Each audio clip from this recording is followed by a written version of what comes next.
Bom dia a todos. Bom, sou Elaine, eu sou doutoranda aqui do programa. Também fiz o meu mestrado aqui no programa, orientada pela professora Vânia, e eu trabalho como professora de História da Rede Pública Municipal do Rio de Janeiro há 25 anos. Esse trabalho que eu venho desenvolvendo, que venho apresentar para vocês aqui, ele vem a partir de uma pesquisa que eu venho me debruçando desde o meu mestrado, que é falar um pouco sobre uma aceleração de estudos para alunos em atraso escolar, matriculados do segundo segmento em escolas públicas municipais aqui da cidade do Rio de Janeiro. Uma aceleração que recebeu o nome de Projeto Autonomia Carioca. Esse projeto ele foi uma parceria entre a Fundação Roberto Marinho e a Secretaria Municipal de Educação, que aconteceu do ano de 2010 até o ano de 2015. Roberto, pode passar. Eu acho importante começar a minha fala fazendo uma colocação do que seria uma aceleração de estudos. A aceleração de estudos está prevista na LDB para a educação básica, direcionada para alunos que estejam em atraso escolar. O que seria isso? É aquele aluno que estaria matriculado em ou no ensino fundamental, ou no ensino médio, com uma idade acima do que é recomendado para determinada série. Então, por exemplo, é um aluno que está matriculado no 6º ano e ele tem 14, 15 anos no ensino fundamental, idade que ele já deveria estar terminando essa etapa da educação básica. Então, a LDB abre essa faculdade para que estados e municípios formulem e elaborem, implementem políticas onde seja possível fazer com que esse aluno termine de uma forma mais rápida o ensino fundamental ou o ensino médio. O que é interessante também, o que eu venho observando desde o mestrado, é que essas acelerações, elas também foram utilizadas como estratégias para correção de fluxos das redes públicas de ensino onde elas foram implementadas. E, inclusive, o Plano Nacional de Educação anterior ao atual, que foi de 2001 a 2010, ele faz uma referência direta à aceleração de estudos como uma forma de acelerar essa aprendizagem e, ao mesmo tempo, também fazer com que as redes façam a correção de fluxo. E o também que é observado é que essas acelerações, muitas delas aconteceram por meio de parcerias entre instituições privadas e órgãos públicos. Então, voltando aqui para o Projeto Autonomia Carioca, ele aconteceu aqui no Rio, com essa parceria da Fundação Roberto Marinho. E aí, Roberto, pode virar. Ok, não é Roberto, é Bruno, desculpa. O que seria esse projeto de acordo com a documentação oficial? É um projeto que teria uma dinâmica de aula diferenciada, até porque ele era feito a partir da metodologia Telesala, uma metodologia desenvolvida pela Fundação Roberto Marinho. E o que seria essa metodologia segundo os documentos oficiais? Você teria turmas com menos alunos, você teria as turmas trabalhando com dinâmicas em equipes, ou diariamente, ou semanalmente. Além disso, você tem o uso de vídeos de forma contínua, diariamente, para desenvolver os conteúdos das disciplinas básicas do ensino fundamental. E eles tinham, por exemplo, atividades de reforço com raciocínio lógico, livros paradidáticos. E o mais interessante disso tudo é que toda essa dinâmica proposta, ela seria feita por apenas um professor, que era chamado pela Fundação Roberto Marinho e a Secretaria em Campo, essa ideia pelo menos no início, de professor mediador pedagógico. O que seria esse mediador pedagógico? Esse professor era um professor da própria rede, muitas vezes indicados pela direção, em alguns casos há referências a isso, e esses professores, eles seriam responsáveis, independentemente da disciplina que eles eram formados, de ministrar aulas de qualquer disciplina. Então, você podia ser de história e ministrar atividades de matemática, de língua portuguesa. O que levou a esses professores, muitas vezes, serem chamados de generalistas. Inclusive, tem documentos da própria SME, já em 2015, já um pouco à frente aí do começo do projeto, falando já uma referência que eram professores generalistas. Não vou entrar aqui no mérito dessa questão, tá? Mas pode passar, Bruno? E aí, para tentar entender como é que esse processo, como é que esse projeto ele vai impactar no trabalho docente, e de que forma isso vai acontecendo realmente em sala de aula, eu parti de 2 linhas teóricas para tentar entender esse processo na prática, esse projeto na prática, desculpe, e os efeitos que ele tinha no trabalho docente, que é uma coisa que eu venho fazendo desde o meu mestrado e tenho me aprimorado aqui no doutorado.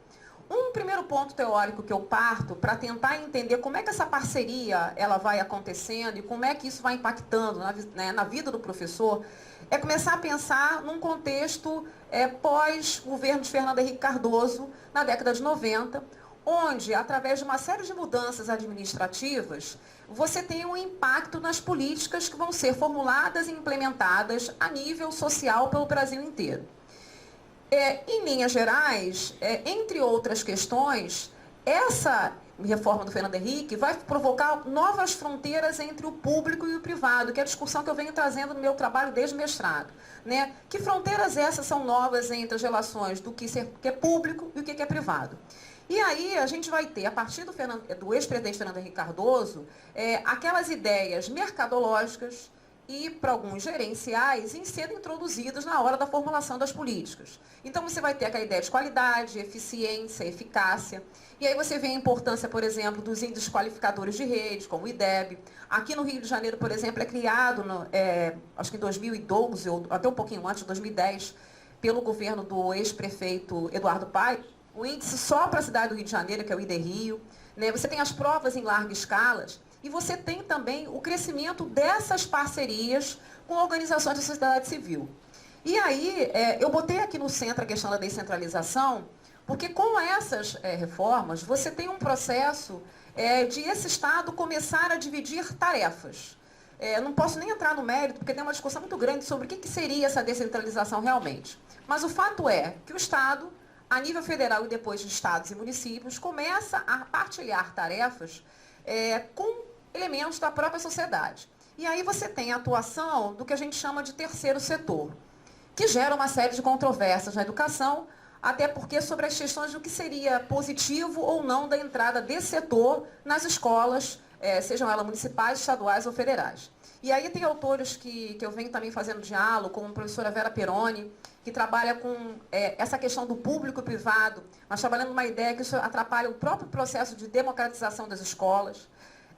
A Maria da Glória Gon, que já trabalha em relação de formal e não formal, mas ela vai trabalhar com essas novas associações entre público e privado, e o que isso levaria à formação de uma nova cultura política. Tem, por exemplo, Carlos Montanho, que também trabalha com uma outra ideia, de que é dado um novo trato à questão social, onde a própria sociedade civil vai tentar resolver questões que o Estado deveria resolver. Então, aqui são só 3 autores para mostrar como há uma discussão muito grande sobre a inserção desse setor na educação. E aí, independente dessa discussão, ainda há uma outra, que é uma questão sobre as privatizações, sejam elas endógenas ou exógenas, ou seja, seja esse Estado pegando para si ações ligadas ao mercado, ou seja, esse Estado buscando associações com organizações, por exemplo, do terceiro setor. E aí o meu diálogo, principalmente agora no doutorado, a professora Vânia sabe disso, é com o Stephen Ball, que é um autor que vem trabalhando sobre as políticas educacionais pelo mundo. E o Ball, ele não só trabalha com privatizações, mas ele trabalha com a ideia de você pensar como é que é esse neoliberalismo na prática, no dia a dia, como isso impacta na vida do professor lá na frente. Ele trabalha, por exemplo, conceitos como o edu-business, que são os grandes negócios que acontecem mundialmente, seja com venda de soluções para problemas educacionais, ou você ter a formação de pessoas para atuarem como formuladores de políticas. Então, o Ball também dá uma ajuda para entender todo esse cenário que Vera Peroni, Maria da Glória Gon, entre outros, trabalham. Pode virar.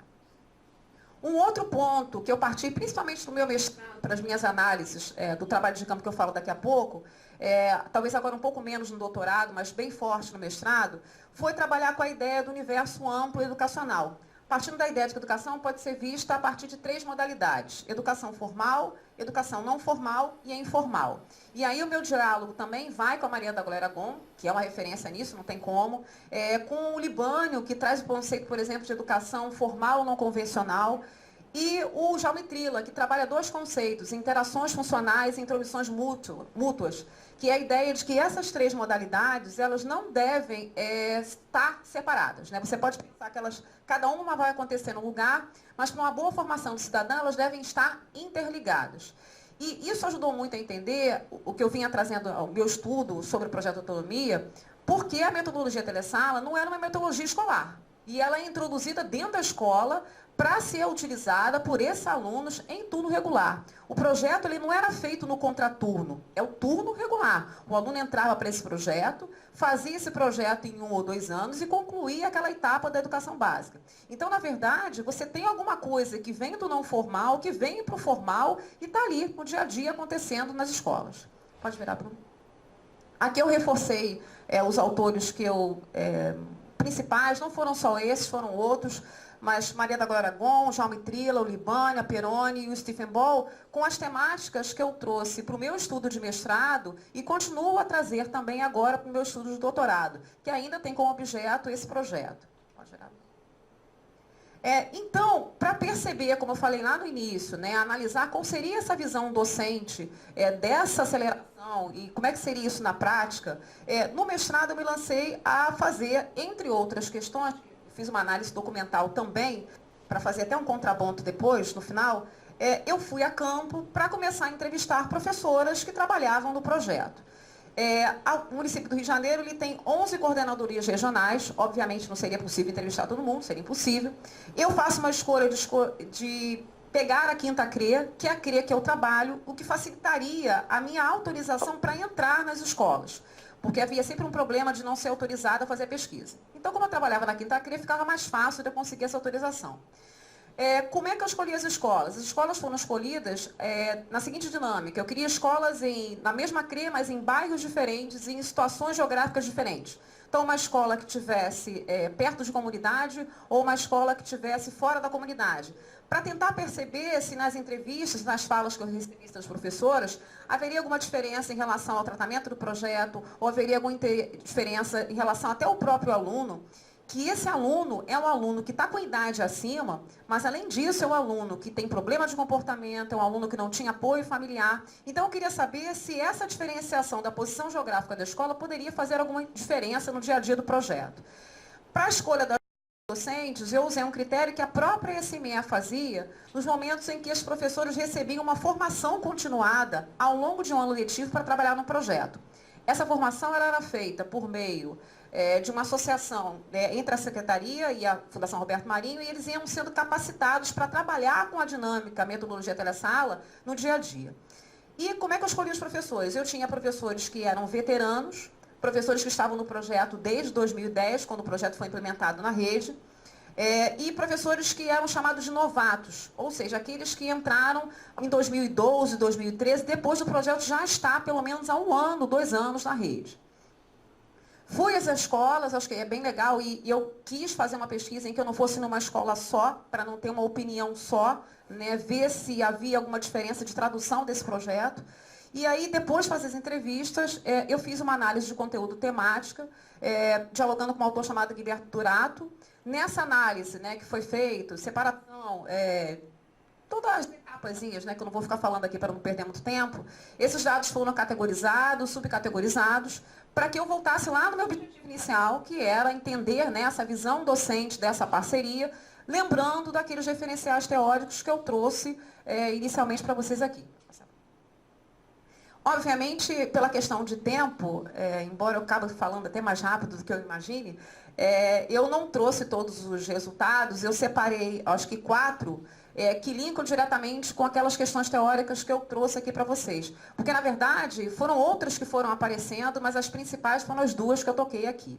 Então, o primeiro ponto, das falas das docentes, né, depois da análise, foi perceptível que me confirmou que aquela educação que acontecia com aquelas turmas, ela realmente era diferenciada. As turmas não tinham uma dinâmica igual a uma turma dita, entre aspas, regular, o que acabou dialogando com aquele conceito que eu falei inicialmente do Libano de educação formal não convencional. O Libano, em um dos seus livros, traz, quando ele fala de educação formal, ele diz que ela pode acontecer de maneira convencional ou não convencional. E até no não convencional, ele cita a questão do EJA, né, como um exemplo. E o interessante é que algumas docentes, ao falarem comigo, elas primeiramente diziam que não conheciam o que era uma aceleração até estar na aceleração. E muitas delas compararam o trabalho que elas realizavam com as turmas, como um trabalho que elas faziam no EJA. Então, deu um diálogo bem próximo, né, com esse conceito do Libano de formal não convencional. Uma outra questão é que essas docentes, elas, nas respostas que me deram, não havia uma preocupação, vamos dizer assim, com índices qualificadores de rede. Vou dar um exemplo.